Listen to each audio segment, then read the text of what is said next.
So hello and welcome to another Spring Snow Massage Curiosity Think Tank edition. Hi, want to introduce yourself? Yeah, my name is Evy Eleanor Briggs, and I'm a somatic experiencing coach and counselor, an intuitive energy worker, and I'm happy to be here. Cool. Yeah, so the upcoming Science Think Tank topic is on the general topic of embodiment. So I thought I would start with that. How would you define embodiment? Yeah, so embodiment is, for how I define embodiment,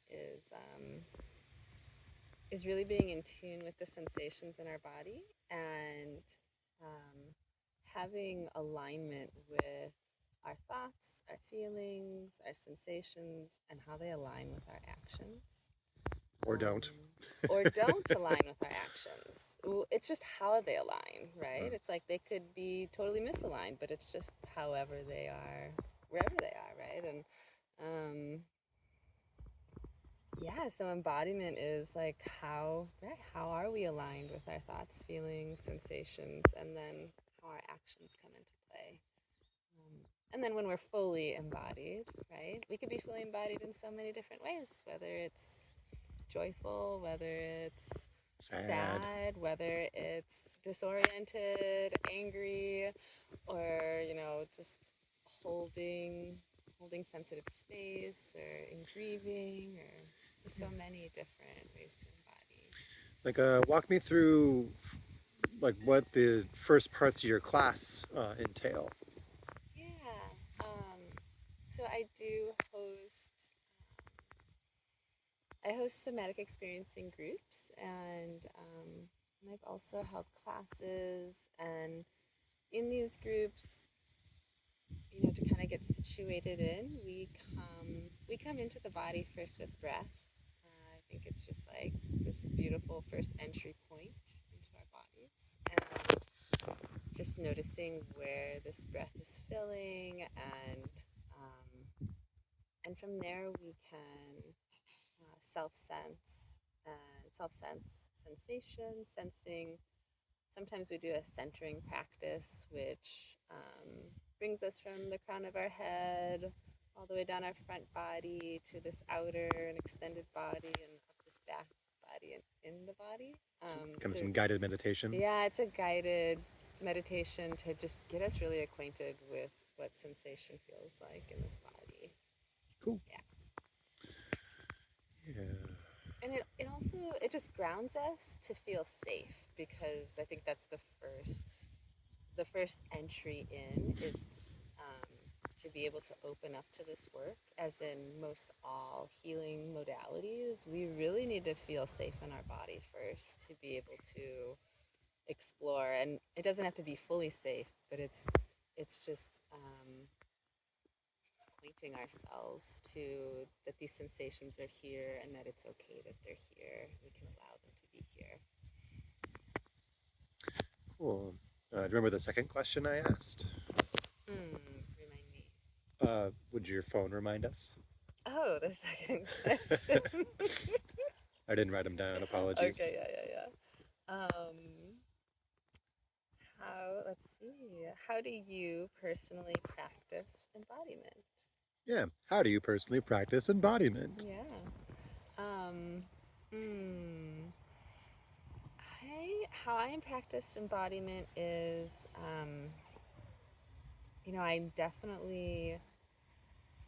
I'm in tune with where all my alignments are all the time, where my thoughts, my feelings, my actions, these sensations. Usually, sometimes the sensations I'm coming later. So many times it's like, oh, am I aligned, or am I not aligned? And right, like, Would you expand on are what these alignment means in this context? right? Like, hmm, maybe if I'm just aware. I think that alignment that I'm talking about is the awareness of, let's say, if I'm feeling triggered, or I'm feeling sad, or I'm feeling, it's pretty easy to feel in alignment when you're happy, joyful, Right. Sure. That's just like unconscious alignment. And we don't have to do much work there. But if you're sad and want to be happy, But if that I'm alignment. sad, right, or if I'm angry, or if I'm grieving, um, sometimes we have to just bring more awareness to these different aspects of this alignment. So, um, I could notice like where my thoughts are and what my feelings are and what my actions are. And lots of times the sensation comes later. It's like, oh, I'm noticing these thoughts, feelings, and actions. Like, what are the sensations in my body to come back into my body? So that's like embodying, is like when we come back into this body, and um, how can I align? Yeah, how do I align into embodiment? So I I look inward, and I notice one of the first questions, just a really basic question, is where does this live in the body? So if it's grief, if it's joy, if it's whatever this is, like, or if I feel like I'm dissociating, it's like, where does this live in the body? And I'm immediately drawn into a place that has a charge, a heightened sensation, and I focus there. I just focus my awareness there and just let it be there. And from there, we can kind of unfold into more integrating this Yeah. sensation.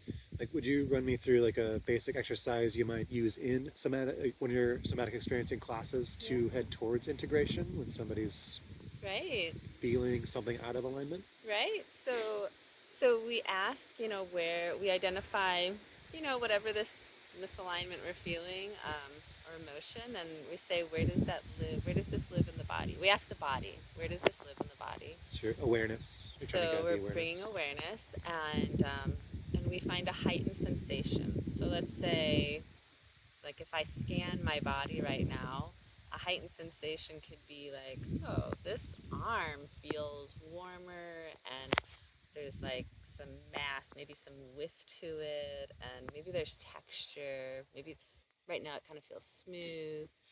And To we the sensation. to that sensation, right? And that's just an example of right now what I'm feeling in my body. And then just bringing some breath there, and we're not changing it. We're just Observing. really observing, yeah. Sure. And and then after we kind of pick up on these key points of how we can describe the sensation, we ask the sensation. There's there's there's like a couple. Yeah, I guess like in the class, we would kind of go more directly sometimes. We could ask this sensation, um, what is one thing I need to know about you? And So getting guidance. so we're getting guidance. We're channeling um, what what's living here, and it's just like the first thing that comes to our awareness. It's not big brain. It's Right, it's not a big brain. It's just channeling right through. This is speaking. So just asking, what do I need to know about you? And then we can go into a little bit more inquiry, like, what is your job here? Um, just kind of like internal family systems kind of format, there or are some, right, there's some of that in there, and like, what is, when was the first time you were created? Like, what's the first memory? When were you created? And we can go into, we might land into a memory, very, very specific memory, and in those specific memories, there's more work there that we go in to provide safety and security there. how does that work? Yeah, Individually and in groups. right. We ask um, this part of us that's showing up from this memory, like, what it needs. What does it need from us? What kind of support does it need? And it'll tell us, or it'll show us. We also acknowledge that we are there of ourself, of this age of now, observing in this memory. And so we can also come in as ourself of now to to instinctually provide what's needed or instinctually bring this part of us to safety. So there's a lot of active imagination that happens, and that imagination can change our stories and change our memories. Oh yeah.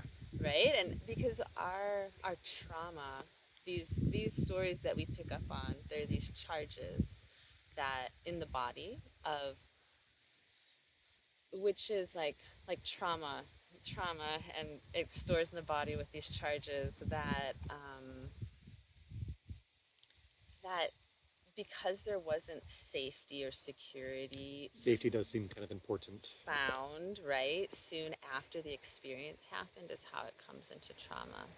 And when we provide the safety and security, all of a sudden this memory gets to move and change to serve us to our highest of well-being of now, instead of playing on an old pattern story that we've just been carrying because the safety just hadn't been brought there fully yet.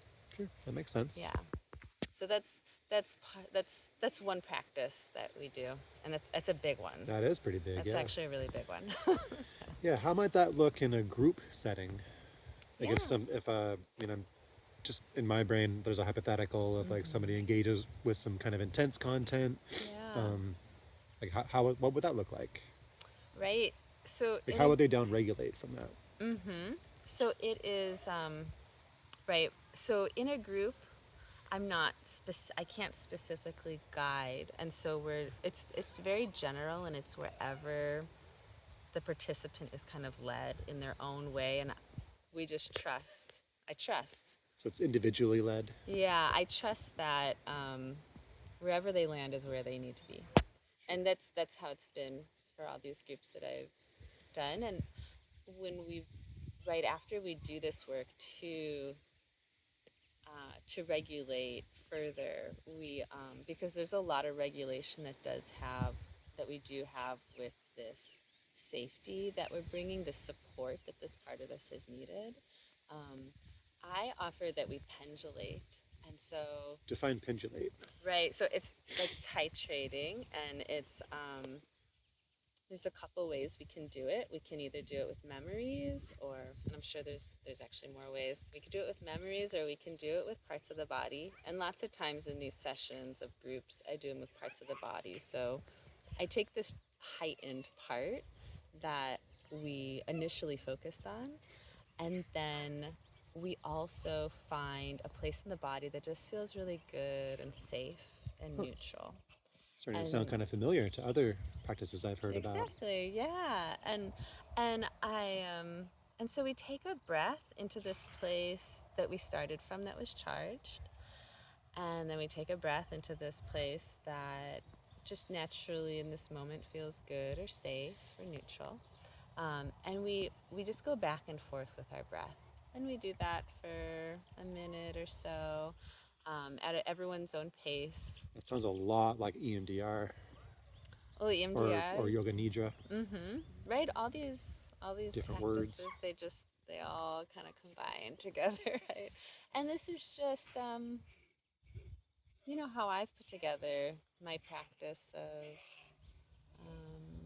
of relating, yeah, with this body and these sensations, and how we can regulate and how we can integrate our past, and integrate just different sensations into being more fully embodied in a way that serves us for our highest well-being now. Yeah. Yeah. So, what are some kind of breakthrough moments and what are some adversities you've experienced as a facilitator Yeah. towards, I guess, integration and then dysregulation? Yeah. Hey, Ayla. Ayla, can you have a little quiet, please? For just a little bit longer? Thank you. Um, yeah, so those breakthrough moments, it's when when someone's able to go somewhere that they never thought possible, which it happens a lot. Oh, yeah. They it's It's the realization when they find the story that's been running behind the scenes this whole time, and it's just been right there, and all we needed, the that breakthrough, that like really amazing juicy part, is for when someone realizes that it it's just so close, that it's always just so close to land on, and and there was just a little bit of guidance. There was just a little bit of release that was needed to get there. To Um, safety. Safety, that, yeah, right. And so, yeah, sometimes just some of the memories we go back to, and the love that they get to give to this part of themselves, and that safety and security they get to give to this part of themselves, they come back, out from this inner journey to this outer physical realm, just feeling so much more nurtured, and so much more loved by themselves, and more whole.